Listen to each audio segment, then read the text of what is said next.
Hey, bonjour tout le monde, bienvenue dans cette nouvelle vidéo qui va s'appeler Critic Man, je pense, ça sert à rien de garder le nom de Nicubic News, puisque là on fait que des critiques cinéma, donc autant avoir un seul nom. D'ailleurs, je vais séparer, au lieu de faire toutes mes films et toutes les séries du mois, autant simplifier les choses, vous savez, j'aime compliquer pour rien, donc autant faire une vidéo les films du mois et une vidéo les séries du mois, ça va être beaucoup plus simple pour tout le monde. Et avant de se lancer sur les 13 films du mois, j'ai ce petit message.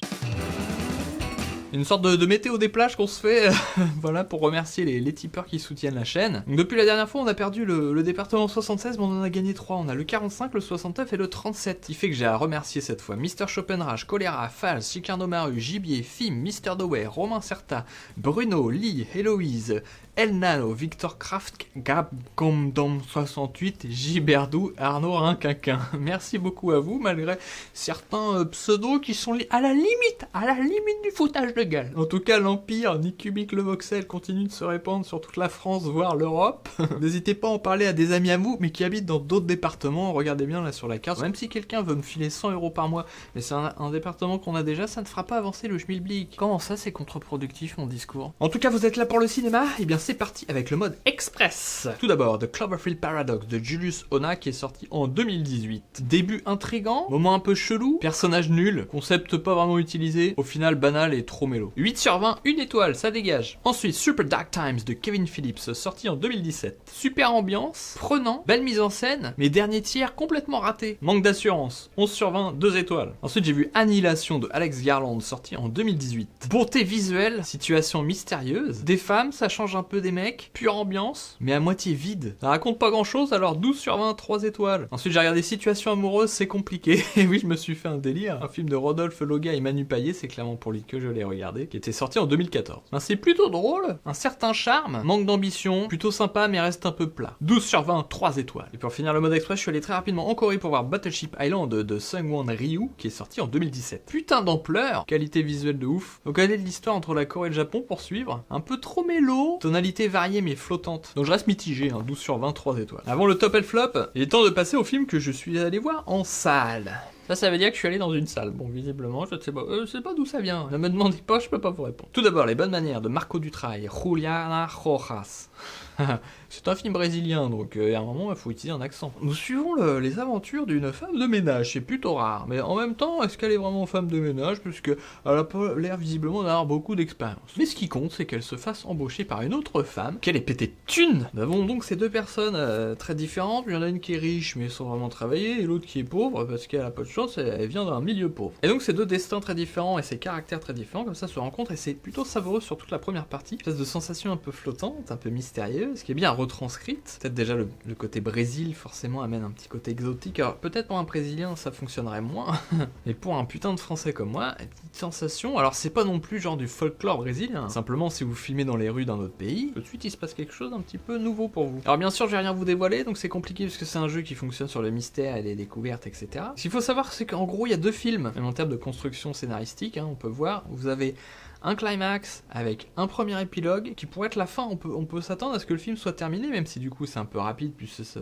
durait un peu moins d'1 heure. Mais c'était très bon jusque là, on aurait pu être sur du 14 sur 20 les amis, 4 étoiles. Donc vous vous doutez que ça va pas rester comme ça. Et oui, la deuxième partie, contrairement à la première, n'a plus du tout cet effet de mystère, ralenti, sans bourde, dans un truc pas très passionnant. Du coup on a toujours notre femme de ménage, mais là elle est en interaction avec un autre personnage. Sauf que on a résolu, si vous voulez, la problématique dans la première partie. C'est ça que je dis en termes de construction narrative, il y a vraiment deux films. Le premier conflit est résolu, on a une fin, donc là on repart sur un nouveau film, il faut recréer un nouveau conflit, une nouvelle direction, et c'est là où au bout d'un moment je commence à me faire chier, et donc si je réfléchis, je me demande pourquoi, c'est parce qu'il n'y a pas de nouveaux enjeux qui ont été amenés. C'est très vague, et du coup, je me demande si ça aurait pas été mieux de faire l'inverse, de mettre la deuxième partie avant. Vous avez d'ailleurs un espèce de petit suspense ou une fausse piste qui est amenée, je me dis, il va peut-être se passer quelque chose, peut-être y avoir une thématique à ce niveau-là, et en fait non. Donc ça s'effondre complètement, et en termes de construction scénaristique, le film n'a pas de fin. Il s'arrête techniquement avant le climax final. On n'a pas le climax avec la résolution et l'épilogue, qui permettent de révéler sur un film mystérieux quel était le sujet. Donc là, ça s'arrête vraiment en suspens, en mode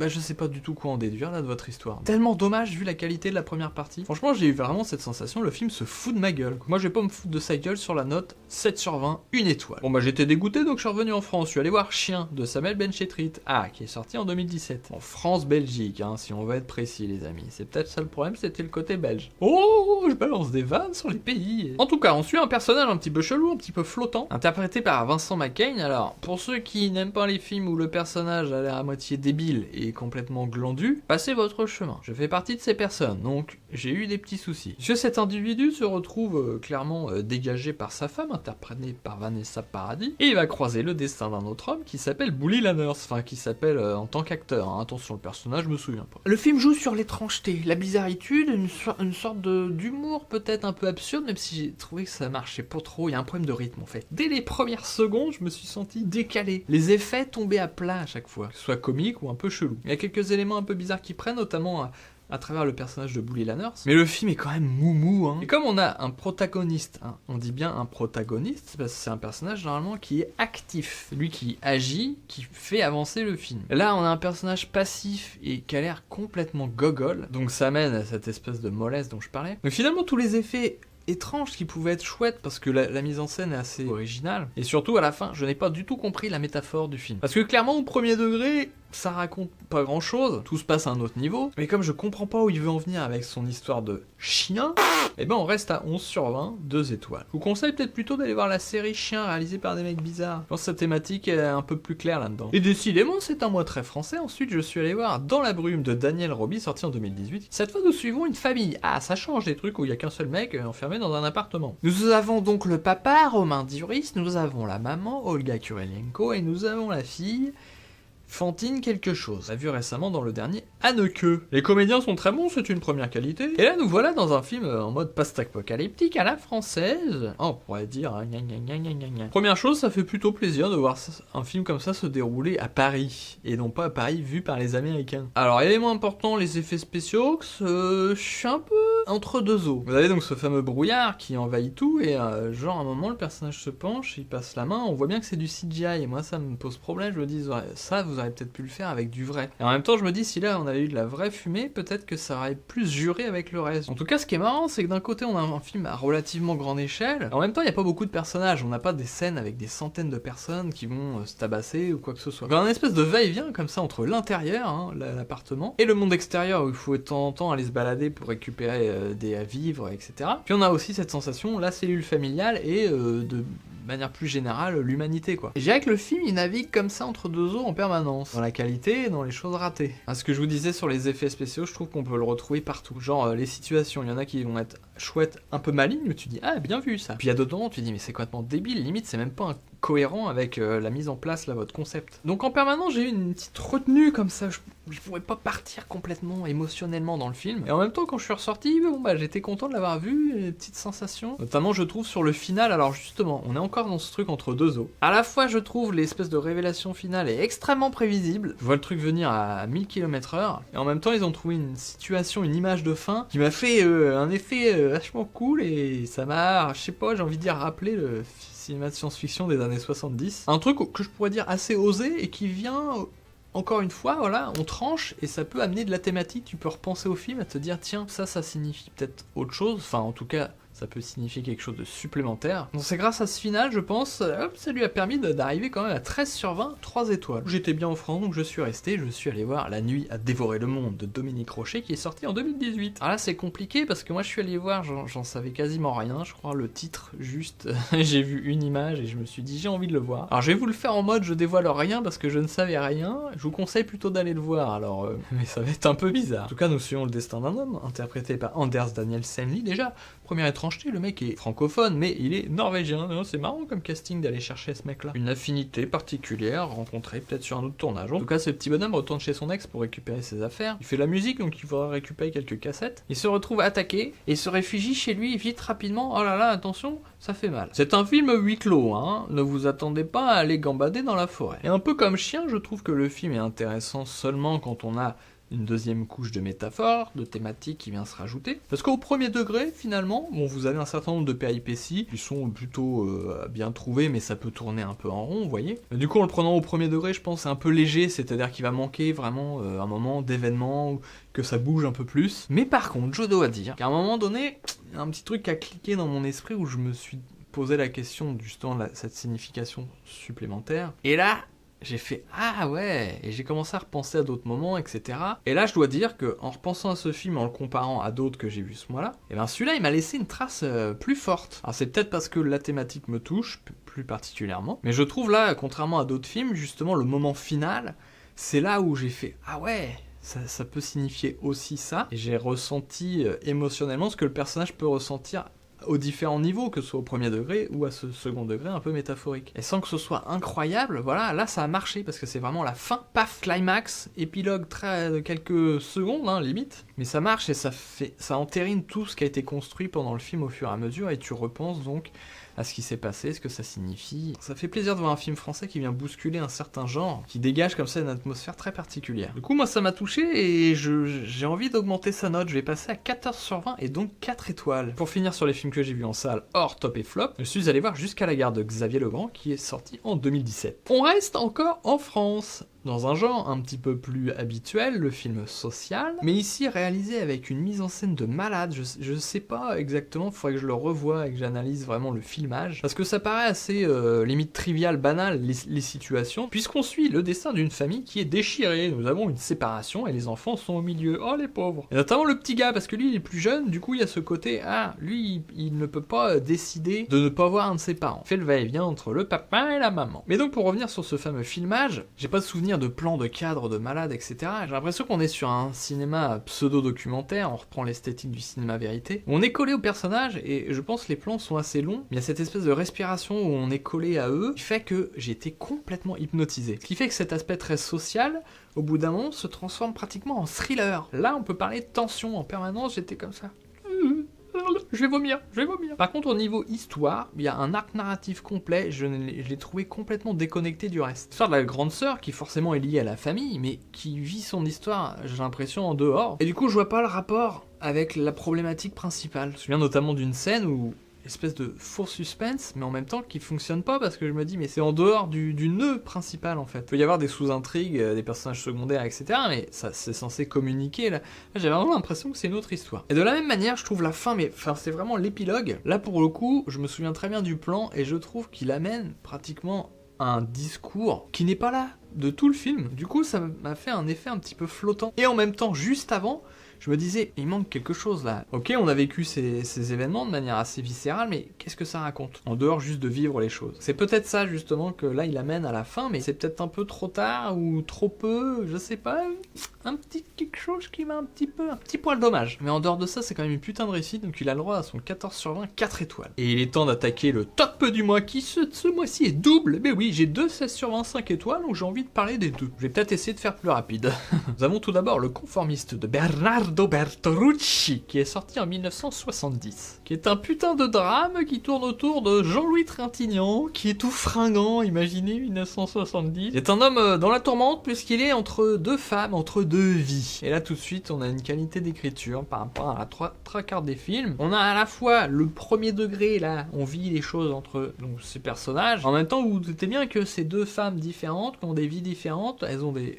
En plus, elle représente en plus 2 vies différentes, et donc là il y a tout un truc politique extrêmement signifiant, mais qui n'est pas appliqué comme un discours, vous voyez. C'est là où le film est extrêmement réussi, c'est que justement tu vis la vie de quelqu'un, au fur et à mesure tu es amené dans son dilemme, tu vis les choses, on n'est pas en train de te les raconter, contrairement au flop du mois, vous verrez. En termes de mise en scène, d'image, c'est absolument brillant. Par contre au niveau du son, c'est un film italien, donc vous savez, ils ont cette tradition de doubler entièrement les films. Je l'ai vu en VO, et malgré tout j'ai cette sensation de voir un film doublé. Ça c'est toujours un petit peu dégueulasse, hein. Surtout si c'est Jean-Louis Trintignant et que tu le vois parler italien, mais pas très bien fait. Come è partita?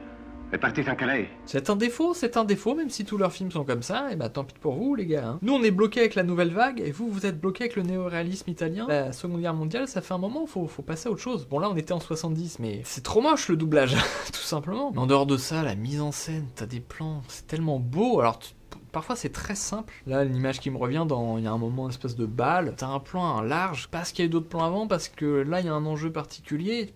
Tu ressens un truc, tu ressens l'espace en fait. Ça, la mise en scène, c'est la mise en espace. Le réalisateur, c'est un peu comme un architecte, et là, c'est absolument génial. Donc c'est jouissif à voir, et en même temps, c'est très signifiant. Voilà, regardez le conformiste, les amis. Comme on est dans une thématique France, hein, la France a produit ce film. Eh bah oui, allez. Et pour le deuxième top du mois, je me suis expatrié États-Unis-Suède cette fois. The Swiss Army Man de Dan Kwan et Daniel Scheinert.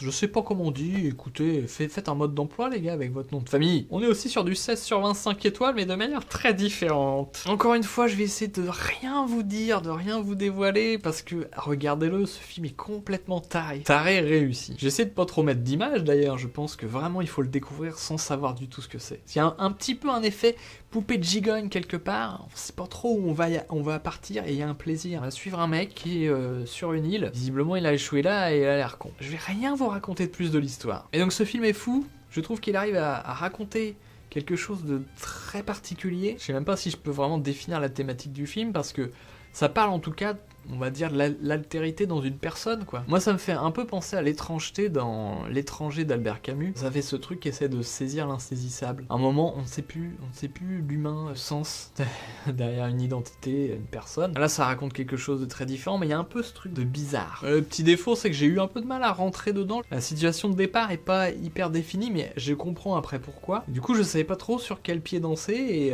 comment prendre les événements. C'est un film, faut se laisser aller. Lâcher prise totale et là vous allez kiffer à mort. Petit clin d'œil au passage à Benjamin, c'est toi qui m'as parlé de ce film et bah je te remercie de faire découvrir ce truc bizarre. Et je vais vraiment pas vous en dire plus, mais regardez ce film. Les devoirs du mois sont donc de regarder Le Conformiste et Swiss Army Man, les amis. Je peux vous rajouter un autre devoir, c'est de ne pas aller voir Ready Player One, les amis, qui est le flop du mois. Mon dieu, où est Spielberg? Où est-il parti depuis la guerre des mondes? Aïe aïe aïe aïe aïe aïe. Qu'est-ce que c'est que ce brouillon de film? Qu'est-ce que c'est que ce scénario pitoyable? Bon, déjà, le problème, la réalité virtuelle. Renseignez-vous, les gars. C'est ridicule ce que je vois dans le film. Vous avez des gens avec un casque qui courent, donc dans un univers virtuel, qui courent dans la réalité. Dans des rues, ça n'a aucun sens. Quand on met un casque, on est aveugle à la réalité. C'est quand même le principe de base. Mettez un bandeau et courez dans la rue, vous allez voir combien de temps vous allez tenir avant de vous fracasser contre quelque chose ou vous faire renverser. Je dois dire que j'attendais le film justement sur cette représentation de la VR, et bah putain, j'ai pas été déçu, hein. Alors je me pose la question, est-ce que justement peut-être ils s'en foutaient et que l'idée c'était plutôt de délirer sur le fantasme qu'on avait de la réalité virtuelle quand on était plutôt dans les années 80-90. Je me pose un peu cette question-là parce que mine de rien, le film est blindé de références et c'est plutôt des références 80-90. En tout cas, on suit les aventures de ce mec, encore un homme en personnage principal,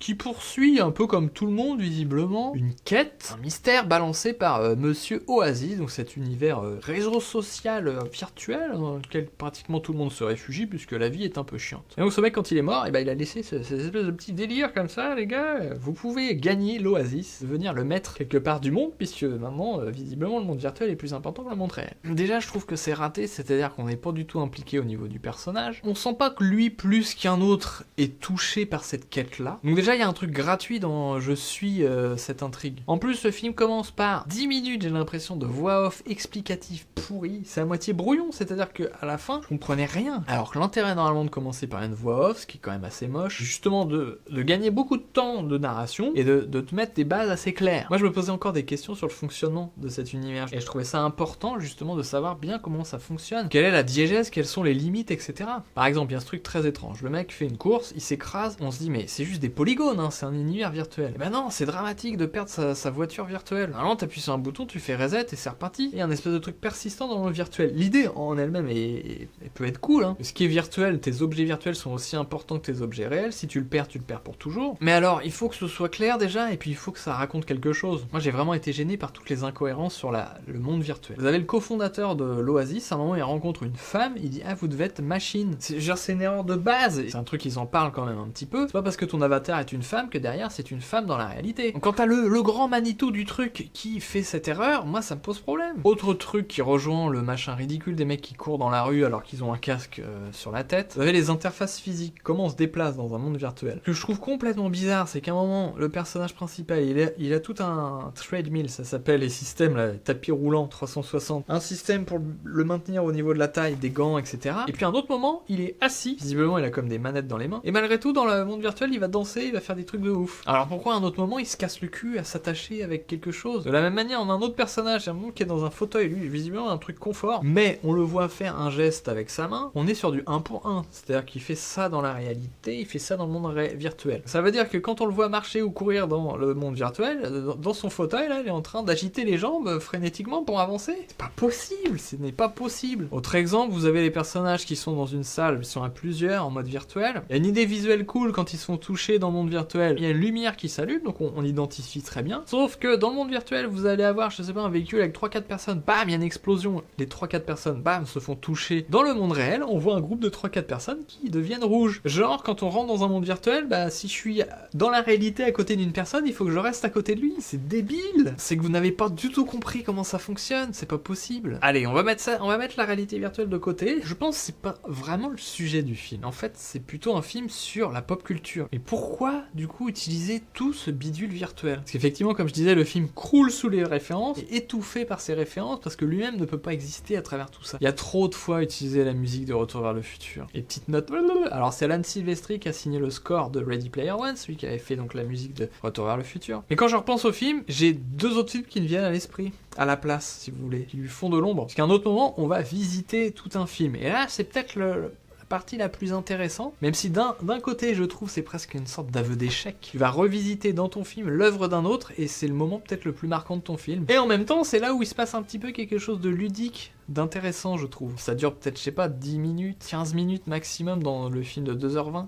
J'ai l'impression qu'il y a comme deux sujets qui se bagarrent. Il y en a un qui n'est pas le vrai sujet mais qui prend beaucoup de place, donc la virtualité. Et tout ce truc de pop culture, référence, parce qu'il y a le jeu quand même avec les avatars, donc effectivement que le personnage principal il va lui-même choisir un avatar pour se représenter. Je fais référence à Bukaru Banzai, je connais pas ça, je vais aller voir. Je pense que ce film va bénéficier de Ready Player One pour sa promotion. Son véhicule qui le représente, le véhicule emblématique de Retour vers le futur, ben, ça donne une personnalité qui vient d'ailleurs. C'est un peu le sujet je pense en même temps, mais je trouve ça n'en discute pas bien. J'ai une sensation de Blooby-Boulga en permanence, vraiment brouillon. C'est-à-dire qu'en termes d'intrigue c'est extrêmement fin et nul, et en même temps ça apparaît brouillon. Ça c'est forcément raté quoi. Franchement la fin, les derniers échanges, les derniers dialogues là, pendant l'épilogue, tu te dis mais voilà, c'était ça l'enjeu, l'intrigue du film. Mon dieu, j'ai l'impression d'avoir vu un nanar. Il y a vraiment cette problématique de nous expliquer des choses de manière extrêmement lourde. Tu vas avoir un moment un peu d'énigme, on va te répéter 3 fois la solution ou la petite idée, machin, mais c'est bon, j'avais compris dès la première fois. Hein. On nous dit les choses à la place de nous les faire vivre. Ça, c'est pas possible. On a le héros qui réussit la première épreuve, et là, on va avoir quelqu'un qui nous dit « Ah, maintenant qu'il a réussi, tout le monde va lui tomber dessus. » Il se passe une autre scène, et la scène d'après, ah, on voit tout le monde lui tomber dessus. Vous voyez, ça fait un effet bizarre. On nous l'a dit, et du coup, je l'ai pas ressenti, et c'était trop tard quand la scène arrive où on le voit vraiment. Non, j'ai eu ce moment avant de me dire « Mais je ne sens pas les choses arriver, quoi. » Il y a un truc hyper artificiel. Petit moment que je retiens aussi, c'est justement par rapport à cette thématique de pop culture. C'est un détail, justement, là c'était plutôt subtil, la référence. Il y a un artefact qui est dans une boîte, et justement j'ai fait « Ah tiens, c'est la boîte de Gremlins ». Et là je me suis dit putain, non mais vous vous rendez compte les éléments qu'on retient? La boîte, elle est pas spécialement éclairée, zoomée, c'est pas l'enjeu, si vous voulez, donc il n'y a pas de zoom qui est fait par la narration dessus. Malgré tout, j'ai reconnu, et là tu te dis waouh, la puissance de la pop culture. À la limite, c'est ça le truc le plus réussi, quoi. Mais je trouve que ça manque même d'idées, les scènes d'action, elles sont nulles. Les personnages, c'est des clichés dont toutes les caractéristiques tiennent sur une ligne, quoi. On voit comment Spielberg a décidé de tourner ce film à partir de ce scénario. Ça devait se voir que c'était foireux, non? Un exemple un petit peu révélateur, je suis parti avant la fin du générique de fin, ce que je ne fais jamais, c'est que j'étais vraiment pas impliqué, j'en arrive quand même à mettre 8 sur 20, une étoile. Et bien voilà les amis pour les films du mois, j'espère que vous avez noté 2-3 références, et puis si vous aimez la vidéo, le pouce bleu, l'abonnement, ça m'aide toujours, et vous avez aussi le Tipeee si vous voulez carrément me soutenir. À très bientôt, bisous bisous. Putain, je le fais trop bien. Ah bah ça tourne en fait, je suis con comme la pluie moi. Allez, venez Milord. Tout d'abord, The Globe... Oula. Bienvenue dans cette nouvelle vidéo. Mélodramatique bizarre, je sais pas...